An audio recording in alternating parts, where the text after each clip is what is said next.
Eu sou apenas um rapaz latino-americano, sem dinheiro no banco, sem parentes importantes e vindo do interior. Mas trago de cabeça uma canção do rádio, em que o antigo compositor baiano me dizia: tudo é divino, tudo é maravilhoso.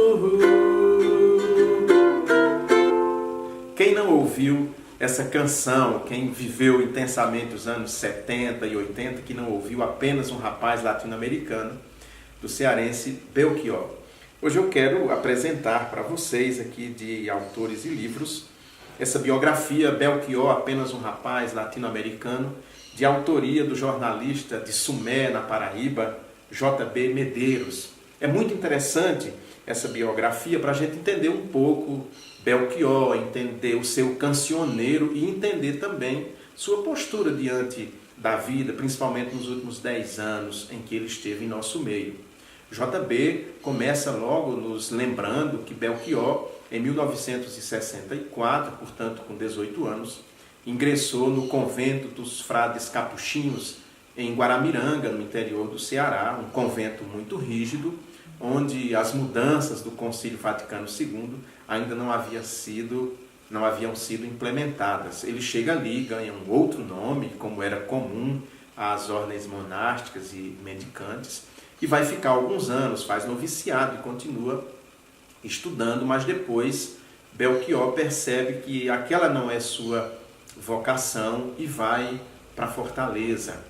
Mas J.B. nos lembra também que foi ainda no convento de Guaramiranga que ele escreveu os primeiros versos de uma canção tão importante de sua carreira, que foi lançada por Jair Rodrigues, que é Galos, Noites e Quintais.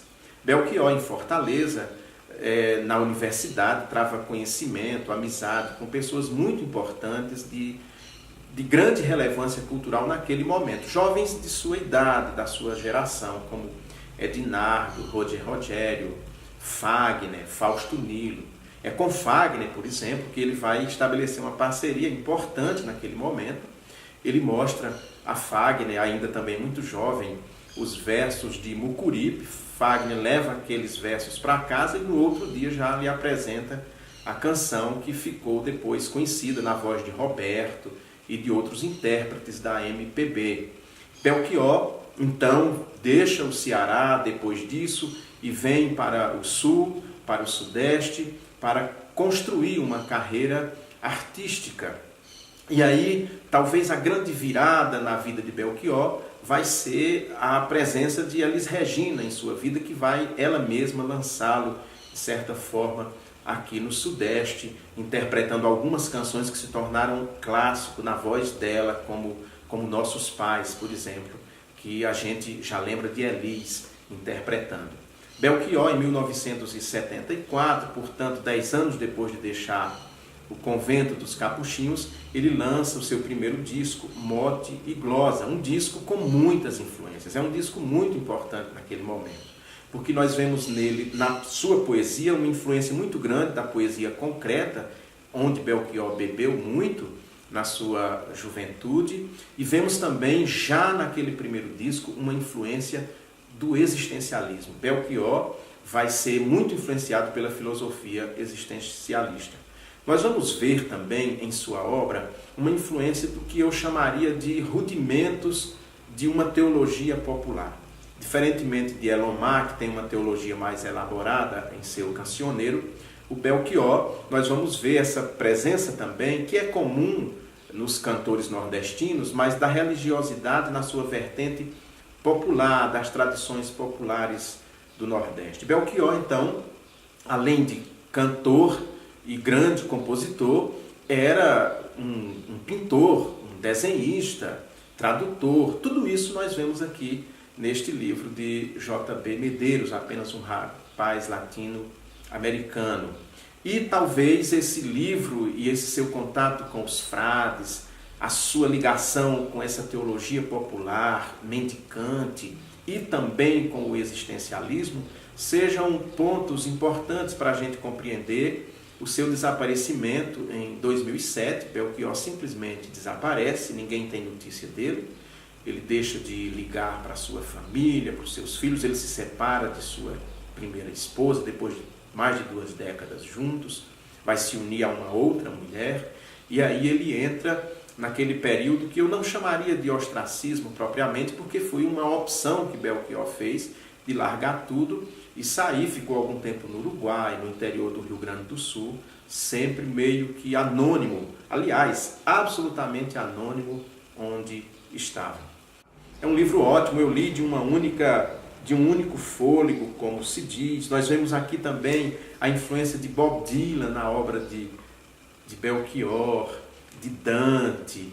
Enfim, Belchior é muito maior do que algumas pessoas imaginam. Eu mesmo bebi da obra dele, cantei Belchior na minha juventude e ouvi muito Belchior, todas essas suas canções.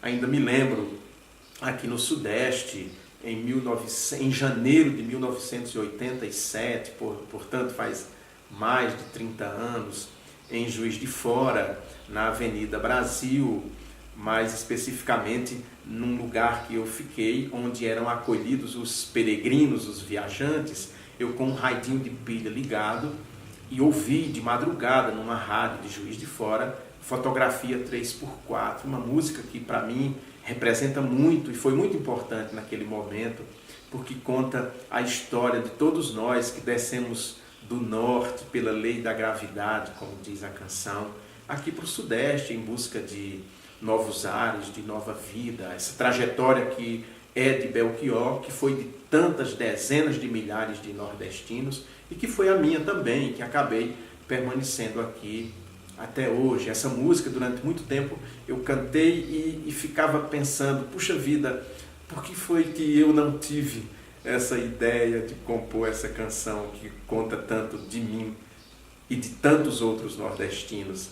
Esse tipo de inveja poética que a gente tem e que logo passa porque Deus dá esse talento, essa arte a cada um, e a cada um Ele dá talentos diferentes, eu tenho os meus, mas enfim, é uma canção muito bonita e outras tantas que Belchior fez. Por isso que em Autores e Livros eu queria partilhar com vocês este livro do J.B. Medeiros, Apenas um Rapaz Latino-Americano, e para que você possa ler esse livro assim como eu fiz, ouvindo o cancioneiro deste grande compositor nordestino, brasileiro, universal, Antônio Carlos Belchior.